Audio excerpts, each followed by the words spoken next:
So now I will leave the stage open to them to start their discussions. Thank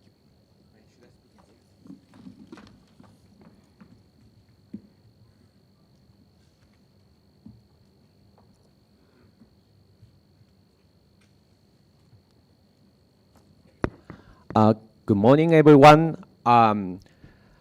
First of all, I would like to convey my gratitude to National Maritime Foundation and Vice Admiral Pradeep, Admiral Karambir, and Honorable Secretary Ramachandra. Thank you very much. And I'm honored to present a topic of growing importance in our changing world as the Arctic Ocean, particularly the cost-benefit trade analysis of a Northern Sea route. So why does Arctic Ocean earn such attention now? As a first speaker, let me a little bit explain the background. The reasons are not apparent on the familiar market projection maps. The scale of the Arctic Circle is greatly distorted on these maps, making it far from its actual appearance. Here, we will examine the significance of Arctic Ocean while rotating a three-dimensional globes. The northern seas, the oceans, and its obstacles limited its use to research before, and global warming makes it a potential shipping lane. Russia is fast-tracking its development. It has been explored for development for a long time. However, due to the harsh natural environment, which ice blockings, its use has been limited to research purposes and the like. Recently, the decrease in the sea ice due to the global warming, as I said, this route has emerged as a new alternative to existing shipping lanes. The coastal nation of Russia is rapidly advancing its development. Halfway in 40 years. The sea ice extent continues to shrink the shortest maritime route from East Asia to Europe. The Northern Sea route is the shortest maritime route connecting East Asia and Europe. So it is 30 to 40% shorter than route via the Suez Canal, allowing for fuel saving and a reduced environmental impact. The absence of private attacks and the avoidance of politically unstable regions in the Middle East also contribute to its navigational ease. However, the cost is a drawback. Additional expenses are incurred for services like escorting by Russian icebreakers or constructing specifically designed ships. The development of coastal ports is also essential for ensuring safe navigation. So frozen sea nearly entirely under ice. The most of the Arctic Circle consists of ocean, significantly different from Arctic Atlantic with its vast continents. As far as the eye can see, it is covered with ice, and in winter, nearly the entire Arctic Ocean is enclosed by ice. The average of area sea ice reaches about 15 times the size of the Sea of Japan. The area of sea ice continues to shrink at an annual rate, as I showed before. So sea ice extent continues to shrink due to effect of global warming. The area of sea ice is on declining threat. In 2020, the minimum extent was 3.55 million kilometers, the second smallest on the record after 2012. The minimum extent is shrinking at annual rate of 1.6%, and in 2020, it had reduced to half of what it was in 1979. If this trend continues by around 2030, the area could fall below 3 million kilometers.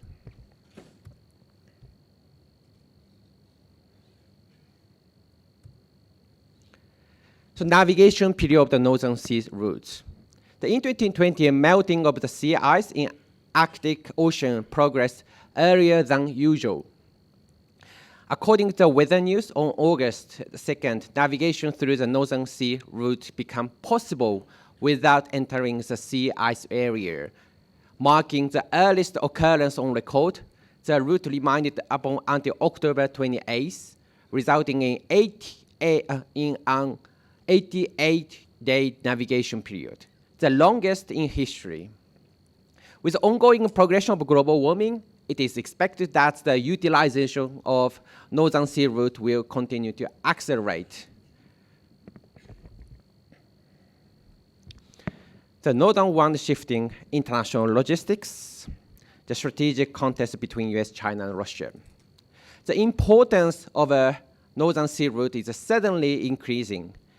The container ship grounding incident in Egypt, as you remember, at the Suez Canal in March, highlighted the risk of a centralized transportation network, and Russia, seeing the chaos as a business opportunity, is appealing to the world.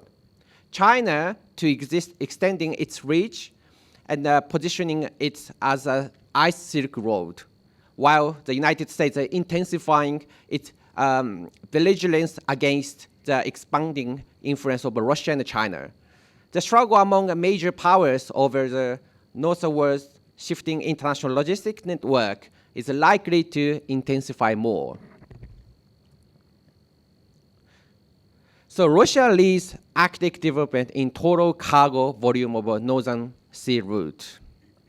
The transport volume in Arctic Ocean surged around 2015, driven by the construction and operation of a Russian liquefied natural gas LNG bases. The total cargo volume in 2020 reached about 33 million tons, approximately 50 times that of a decade earlier. Russia aims to increase this volume to 8 million tons by 2024, 2.4 times in the current amount. By establishing a sea lane, Russia is taking the initiative to gain control. It has appealed to the United Nations to recognize the seabed outside its exclusive economic zone, EEZ, as a part of its continental shelf, and is tightening regulation by requiring a prior notification from the ships passing through. China actually also shows its strong interest in interest. China, despite not being an Arctic Ocean adjacent country, is also making moves to secure its interest in the region. The Chinese entities have invested 30% in Russia's first Arctic LNG base, Yamai LNG, supporting its large-scale in development even under Western sanctions against Russia. In the 5-year plan adopted at the National People's Congress in March 2021, China explicitly stated that its involvement in Arctic development. The plans include launching Arctic observation, test satellites, and building nuclear-powered icebreakers. China is also exploring investment in Greenland, a Danish territory with one of the world's largest rare earth element deposits.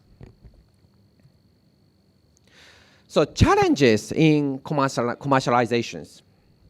There are still challenges in the commercialization of a Northern Sea route. Currently, the route is primarily used for LNG transportation. And due to the space populations concentrations among the coast, the construction and the charter costs for specialized ships are also relatively high. The unpredictability of sea ice conditions poses a hurdle for year-round scheduled operations. The Daisuke Harada, the same name of mine, but of Japan Oil Gas Metro National Corporations, which is a Japanese government-funded organization, he noticed that economic viability of the route is influenced by weather conditions and the energy prices in Asian market. Russia is planning to start using the LNG transportation based currently under the construction of Kamchatka Peninsula in the Far East by 2023 in an effort to improve the transportation efficiency. So actually, this issue is also heavily related to Japan's energy security as well. Japan cannot remain indifferent to resources, resource development in Arctic region. Japan relies on the Middle East for approximately 90% of its crude oil imports. The utilization of natural gas is also crucial for energy security perspective for Japan. And according to one of the, you may know the Mitsui corporations, which is trading companies and also expanding in India. The executive officer, CEO said, Hamasaki said, the importing LNG from Arctic region holds significant national interest.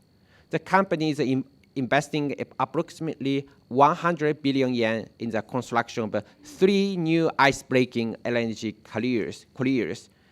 These vessels are planned to be completed after 2023, with a focus on transporting LNG from the Arctic region, redirecting its business resources accordingly. However, the using NSR has still a lot of challenges. The Northern Sea route faces major limitation to becoming a key global trade artery even in the medium term. The route is completely closed during winter due to sea ice. Early spring and the late autumn closures are possible depending on weather conditions. Even in summer, some sea ice remains, so the route is only suitable for certain cargoes like iron ore and LNG. So the dependence on the Russia icebreakers means operations are subject to Russia's will. This could increase Russian tax revenue and ease impact of economic sanctions. Unlike the Suez Canal, where the US has influence, the risking strengthening Russian hegemony. Even by 2030, only a small fraction of global shipping is expected to utilize the NSL. In summary, the factors like climate dependence on Russia and the shift of political influence means the NSR still faces many barriers to full-scale utilization. The critical views on China. Several reports and a study reports analyze the future potential of Arctic shipping routes. Especially NSR to become major trade corridor between Asia and Europe, as I said many times, but it concludes that Arctic routes are likely to become major global trade artery even if climate change opens a region. Several research shows that NSR offers significant distance, time saving, as I said, but Chinese trade is concentrated away from Northern Europe. In Asia-Pacific, with countries near the equator, the trade with Northern Europe accounts for only 2.9% of Chinese total. China is investing heavily in ports along existing routes like Suez Canal, known in political Arctic routes. Its shipping giant, COSCA, has shown little interest in Arctic shipping. The predominance of giant container ships and the bulk carriers, too large for Arctic transit, will constrain adaptation of Arctic routes. The smaller Arctic ships can't compete on cost. The lack of major ports in Arctic prevents network effects needed for trans-Arctic services. Just a little bit briefly touch on the Chinese diplomacies. Several reports also mention that China does not strategic importance on Arctic Ocean routes, which is the firm conclusion for many research. Also, regarding the Chinese diplomacy, the utilization of a Northern Sea route could accelerate the dollarization, decoupling of the US dollars efforts by the BRICS countries. So they can utilize the Brazil, Russia, surely India, and the NSR also pose a risk of a Chinese influence, expanding its Chinese influence over global shipping lanes. So finally, just let me conclude. Even in 2030, only 4.7% of global shipping is expected to be able to use NSR.